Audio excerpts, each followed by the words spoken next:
So talking about the therapy. So in your session, are we talking about what's happening? Really good question. The short answer is yes, not as much as talk therapy. And we can go a number of ways on this. In that, so I alluded to earlier, folks are showing up with me who are shaken to the point where they're not getting traction with talk therapy.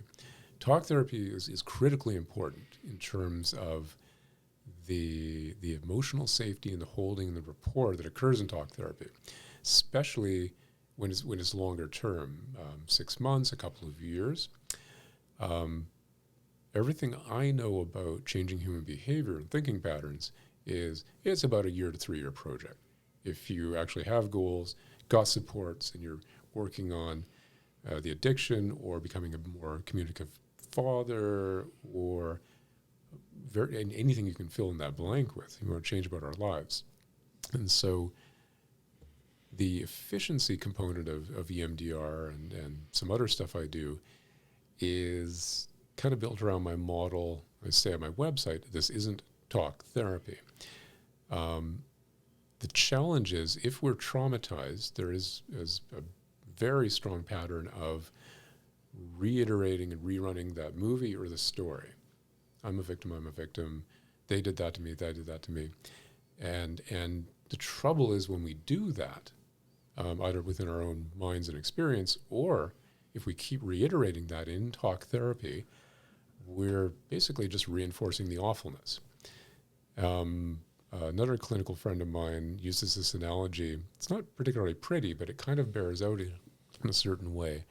We're all familiar of hearing of teenagers, typically more females than males, but it's kind of an equal opportunity thing, of coping with hard emotion. And my clinical friend said this to me about a month ago, and it really rang true. As a talk therapist, having clients show up and tell and retell the awful story is they're getting the connection within a safe environment. They get to feel good when they're with me, and they tell this awful story, and I get kind of forced to relive it with them, and it's kind of like watching them cut themselves a little bit each time in front of you, and we want to interrupt that tape because that's reinforcing this narrative of, yep, I'm still not lovable, yep, still not worthy, not lovable, not worthy. And getting out of that shiny with wear a groove of self-reference is going to take a pretty major interruption. The interruption is the contrary information, either within a talk therapy concept of what your therapist did with you. You weren't the victim. Contrary information. Challenging the story.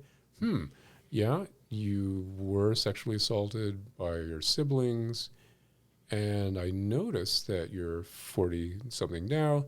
You've had successful relationships. You've been able to express your sexual needs in these contexts and that context. So it's not all tragic, but getting out from under the overarching story of reinforcing that. So that second belief question with EMDR, what would you prefer to believe about yourself? That's really powerful. A lot of clients struggle with that. I'm awful. I'm just get used for sex. What would you prefer to believe? I have so much more to give. And having people bump up against that cognitively within the EMDR process is very disrupting to that embedded belief.